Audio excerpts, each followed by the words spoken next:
Kaixo, ongi etorria, erroketa bat simplifikatzeko eskema hau jarraituko dugu.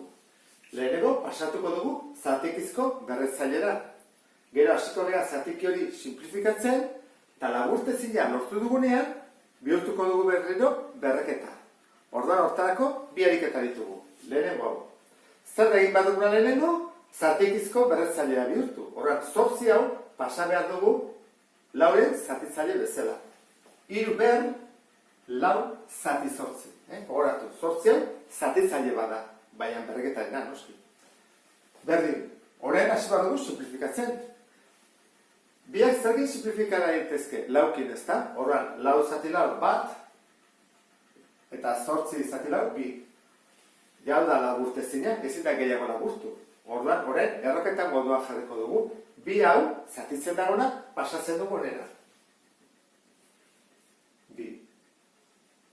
Baina, bi ez da jartzen. Badakigu, 3 aurrera bai, baina bi ez da jartzen. Eta bat hori ez da jartzen. Orduan, berez, pauso hau ez genuke eman behar, jandi barko nuke horrela. 3. Orduan, hau simplifikatuta, honela gerituko litzake. Beste honetan, hemen 74 dugu, eta hemen ez dugu ezer simplifikatzeko, baina 74 deskomposa daiteke, horra gaitezen, 74. Bikin egiten dugu, 32, bikin, 16, bikin, 8, bikin, lau, bikin, bi, bikin bat.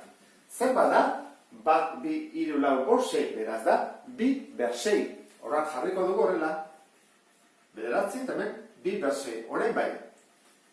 Pasatuko dugu berreketaren zatitzaile bezala. Horra jarriko dugu. Bi, ber, 6, eta hemen zati, eta bederatzean pasatzen da horrean. Bederatzi. Hau simplifika daiteke, zeinekin? 3 biak ez da? Horra, 6 zati 3, bi. Bederatzi zati 3, 3.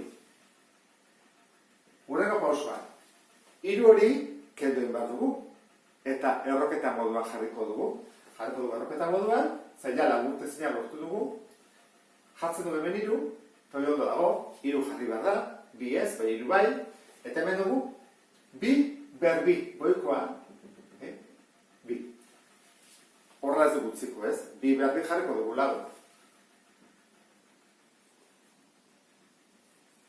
Eta horren, zebaki hau, simplifikatuta, behituko etzake beste honetan.